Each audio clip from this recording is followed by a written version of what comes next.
Сәлем достар, қалдеріңіз қалай, жақсыздар ма? Мен бүгін Атыраудан бір шықтым.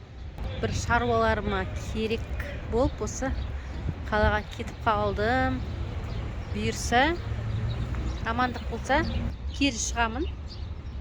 Барлықтарыңызға жақсы көңіл күй тілеймін. Бүгінгі күндеріңіз сәтті өтсін.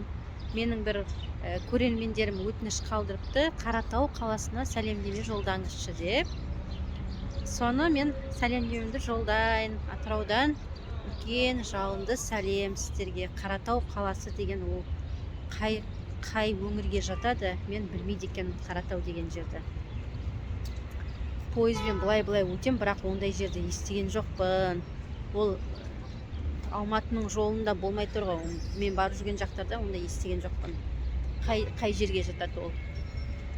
Так, бізде күн погода күшті болып тұр. Бұйырса аман есен қойларыма жетейін, қойларымды, тауықтарымды жалғастырып түсіретін боламын. Әзірше енді қаладағыда бір менің қорада емес күндерімнен де бір видео болсын сіздерге.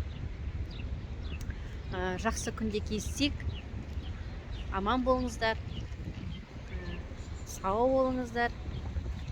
Жақсы, еліміз тыныш, күніміз, жұртымыз тыныш, еліміз аман болсын. Осында енді бұйырса ауылға жетіп алайын, тауықтармен де кездесіп қауышатын күн болады деп ойлаймын. Барлықтарыңызға жалынды сәлем. Енді менің парақшама жазылып, комментарий жазып, лайк басуды ұмытып кетпеңіздер. Негізі екі ортаға такси жүре береді, 2 сағат жүреді. Таксимен 2 сағатта барасыз, ал маршрут үлкен автобус жүреді. Ол кішкене 1780 теңге бағасы.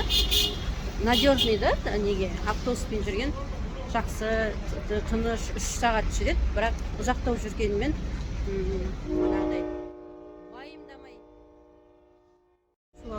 уайымдамай барасыз да. Таксилермен негізі авария көп болады, сондықтан да негізі желательно манағы автобуспен жүргені жақсы, аман болады. Негізі манағы жол ережесін бұзбай, жай жүретін, ешқайда қатты асығыс жоқ болса жай жүретін сондай автобустармен жүргеніміз тиімді ғой. Сол үшін де мен енді бұрын таксилермен жүре беретін едім. Осы соңғы кезде авария көп болатын болды. Сосын біздер енді автобуспен жүруді жөн көрдік.